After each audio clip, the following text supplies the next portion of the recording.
vinha sendo tratada como sintoma, hoje eu já tenho um olhar um pouquinho mais atento a ela, até já sendo classificada como patologia mesmo. Mas isso, às vezes, é uma faca de dois gumes, né? Quando a gente classifica a dor como uma doença, tu entende aquela pessoa que está passando pelo processo, porque a pessoa que está passando pelo processo doloroso, muitas vezes ela não é compreendida, e isso gera uma série de efeitos cascata que vai piorando a situação dela com o ao redor dela. Piora a relação familiar, piora a relação no trabalho, piora a relação dela com ela mesma, porque uma pessoa que tem dor o tempo inteiro, ela vai perdendo a vontade de qualquer coisa, ela vai perdendo a autoestima, ela vai perdendo a paciência, ela vai perdendo os amigos, ela vai perdendo as pessoas, porque acaba que ela fica queixosa, não percebe. E as pessoas que estão do lado não têm paciência muitas vezes de ouvir a mesma coisa o tempo inteiro. Então elas vão saindo e deixando aquela pessoa mais sozinha, e muitas vezes aquela pessoa não sabe pedir ajuda, ou não achou uma pessoa adequada para pedir ajuda, que talvez não pudesse ajudar, talvez até que eles quisesse ajudar, mas não conseguisse ajudar. Mas hoje, com todos esses estudos, então já estamos pensando na dor como uma patologia. O que isso poderia acarretar de negativo seria, então, da pessoa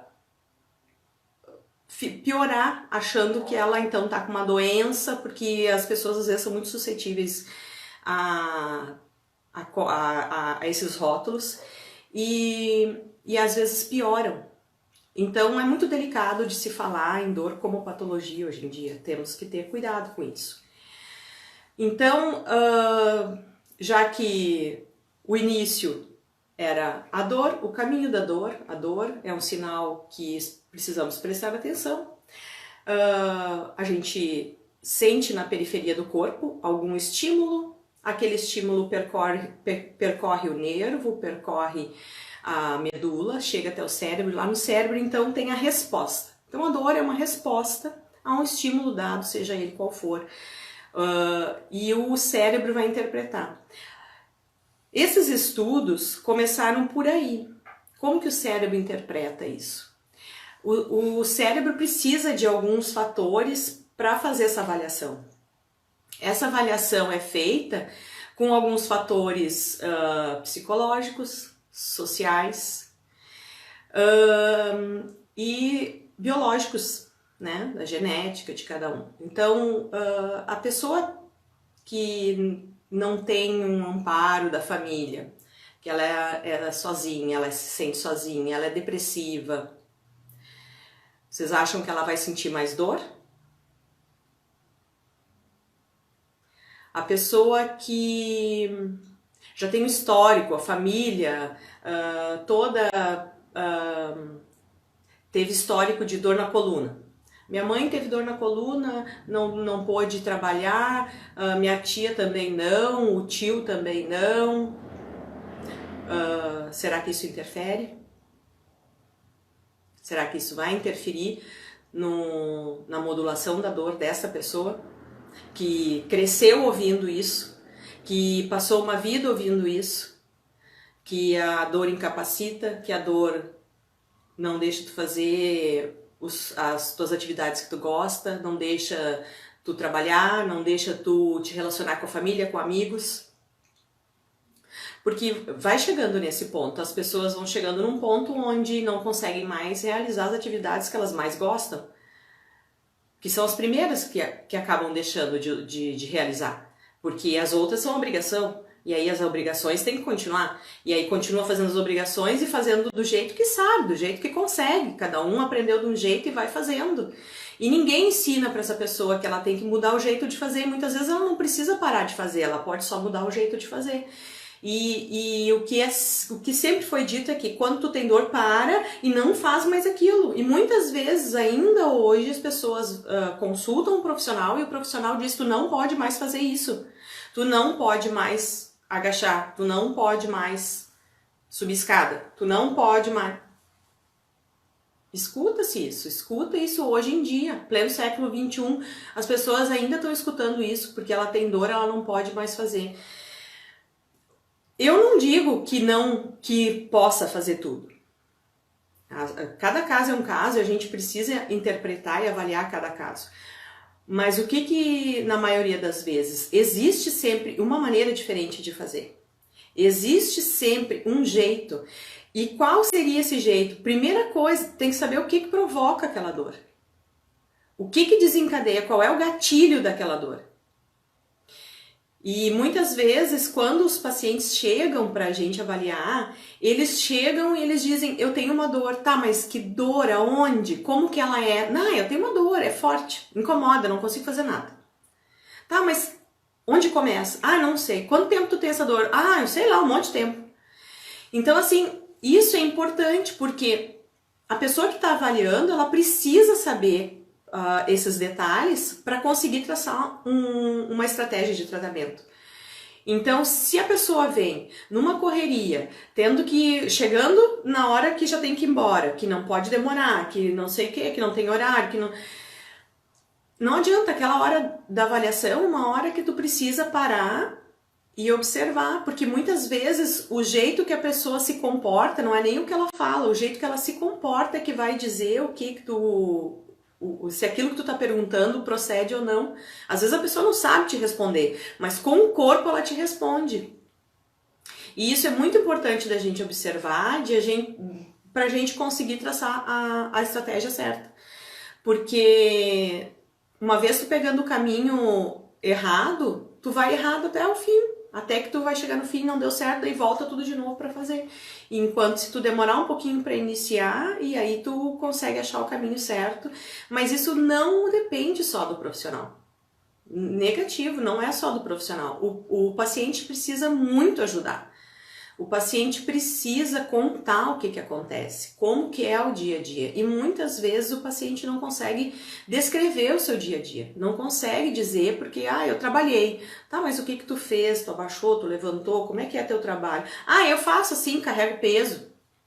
Tá, mas um pouquinho mais, um pouquinho mais. Então, muitas vezes o paciente ele não sabe, ele não presta atenção, ele faz tão no automático que ele não consegue te descrever. Se ele não consegue te descrever, é porque ele não presta atenção na maneira que ele está fazendo. Se ele não presta atenção no como ele está fazendo, é porque ele está se machucando, provavelmente. Ele mesmo está se machucando. Então, essa consciência que eu gostaria muito de despertar em muitas pessoas, justamente para as pessoas conseguirem perceber onde que elas estão desencadeando a sua dor. Na maioria das vezes, somos nós mesmos que estamos desencadeando essa dor. E nós temos que abraçar essa responsabilidade para conseguir ir em frente. Porque se nós não assumirmos a responsabilidade do nosso corpo, quem vai assumir? Então, hoje em dia já se fala muito em alimentação saudável, já se fala em exercício físico, mas não se fala em autoconhecimento. Não se fala em perceber a maneira que estamos fazendo. Mas eu caminhei assim minha vida inteira, minha mãe caminha assim, não sei o que, e aí é assim que vai e pronto. É por isso que tem dor, é porque tu não te corrige. É porque tu não consegue perceber que aquilo está sendo feito da maneira inadequada. Então, sempre que nós conseguirmos nos observar, nós vamos identificar alguma coisa, ou que está sendo feito certo, ou que não está sendo feito certo. Agora, se por um acaso eu não sei a maneira certa, o que adianta eu me observar? Que maneira que eu vou saber, como é que eu vou saber que se isso é certo, se isso é errado? Então, algumas vezes, nós encontramos pessoas para nos ajudar nisso. Encontramos pessoas que nos auxiliam. Não necessariamente eu preciso fazer um tratamento com alguém para a pessoa me ensinar. Às vezes a gente aprende em casa.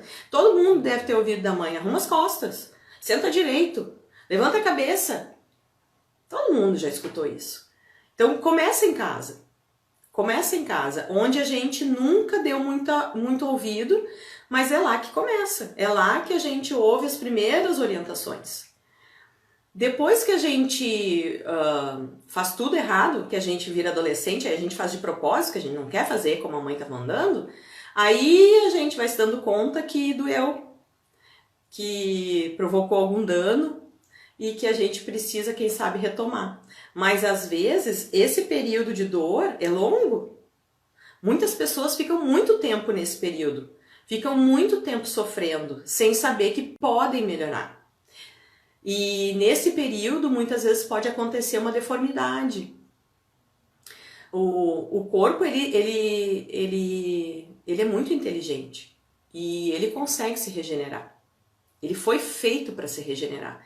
Então, na maioria das vezes, é muito melhor que nós deixemos o corpo se regenerar, que nós demos só a condição dele, para ele se regenerar, para ele mesmo se reconstituir daquela lesão que foi provocada ali nele. Mas como é que eu vou fazer isso se eu não sei? Aonde que eu vou aprender isso? Então, a minha proposta é essa. A minha proposta é essa orientação de dicas, de orientações, justamente para a pessoa que não está fazendo tratamento, mas que ela tem uma dorzinha, mas que ela não vai ir lá no médico e depois ir lá na fisioterapia, que por sinal ela pode ir direto na fisioterapia, ela não precisa ir direto no médico, ela pode ir na fisioterapia e fazer a fisioterapia. A menos que ela esteja fazendo por convênio, e o convênio exige que vá no médico primeiro. Mas se ela tem uma dor, ela pode, ao invés de ficar em casa passando uma pomada, ou tomando relaxante muscular, procurar um fisioterapeuta. O fisioterapeuta vai saber o que fazer. O fisioterapeuta vai poder avaliar. E se por um acaso aquilo não for da alçada dele, ele vai encaminhar para o médico. Ele não vai fazer um procedimento que o médico teria que fazer. Jamais. O fisioterapeuta vai mandar para o médico, ele vai fazer só o que é da alçada dele. Então, o tratamento que deve ser proposto para um paciente é aquele tratamento que vai ajudar o corpo a se restaurar. Então, dar condições para o corpo conseguir fazer a regeneração do tecido que foi lesionado. Às vezes é com repouso, às vezes é com alongamento, às vezes é com anti-inflamatório, às vezes precisa de analgésico para ajudar porque está intensa a dor. Então tem tem muita maneira de tratar. Justamente numa clínica de fisioterapia se faz todos esses tratamentos.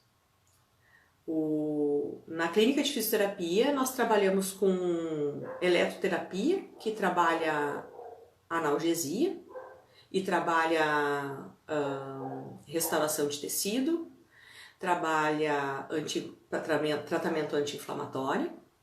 Isso é feito com aparelho, com eletroterapia, que a gente chama. Nós temos outros recursos como bandagem neuromuscular, que ajuda na recuperação, proporcionando um movimento adequado, proporcionando estabilidade na articulação, que muitas vezes é o que fica provocando.